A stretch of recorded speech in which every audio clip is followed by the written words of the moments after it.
Revenez dans la présence de Dieu. Il te connaît. Il te connaît. Il sait qu'à tel moment, à telle heure, tu seras ci, tu seras ça.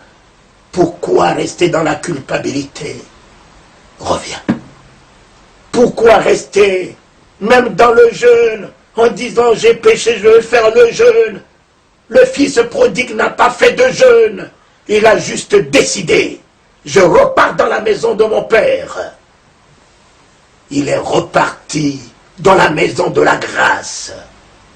Il est reparti dans la maison de la compassion. Il est reparti dans la maison de la bonté. Il est reparti dans la maison de l'amour. Son père n'a pas dit, mon fils, confesse-moi tes péchés. Quel nombre de femmes tu as pu connaître dans ta vie? Mon père, son père a dit, réjouissez-vous. Réjouissez-vous et avec moi, mon fils qui était perdu est retrouvé. Est retrouvé. Quel présent! Quel présent qui s'établit! Papa, j'oublie le été! Quel présent qui s'établit!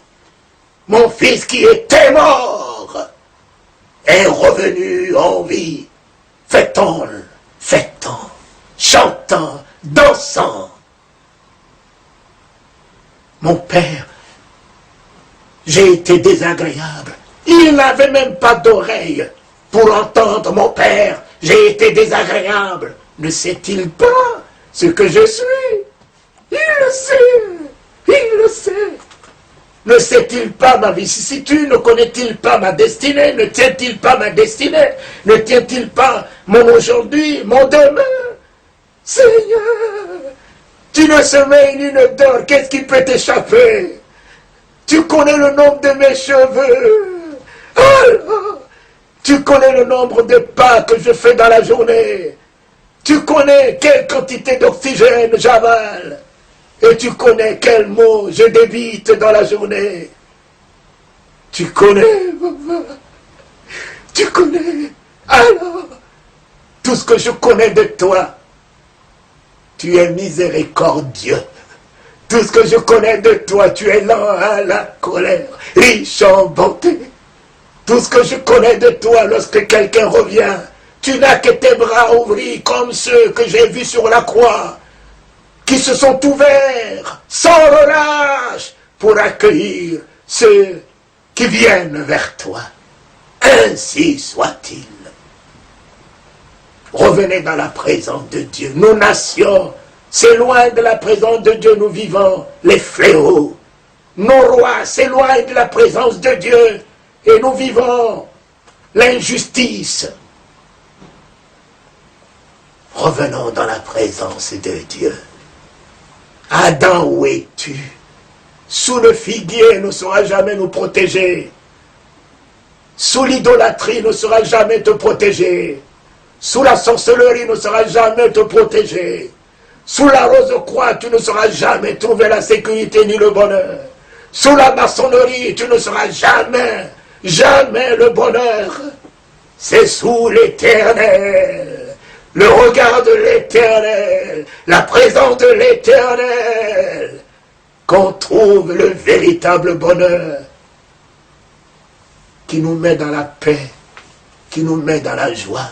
Je connais plein de maçons qui prennent que du cachet pour se faire une fraction de seconde de sommeil. Je connais plein de religieux chrétiens qui vivent que dans l'angoisse. Je connais plein de sorciers qui ont peur d'eux-mêmes, peur de leur propre silhouette, peur des cafards. Je connais plein de chefs d'État qui mettent tout en évidence pour assurer leur sécurité. Et je connais un homme qui n'avait vraiment pas besoin de la sécurité de la main de Pierre.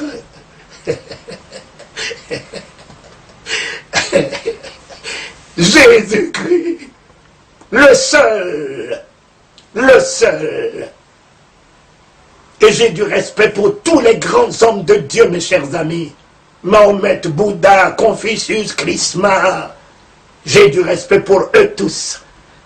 Ils sont tous, pouvaient mettre Jésus-Christ au rang des prophètes comme l'islam ne veut pas le reconnaître comme fils de Dieu. Il n'y a pas de problème. Vous l'avez reconnu comme prophète. On y va avec ça. Mais la finalité de tous ces prophètes, c'est ça qui fait la différence. La finalité. La finalité de mon ami, le grand prophète Mahomet, c'est qu'il est resté dans le tombeau à Médina. De Bouddha, il est resté dans le tombeau. De Confucius, il est resté dans le tombeau. Tous ont été retenus par la puissance de la mort.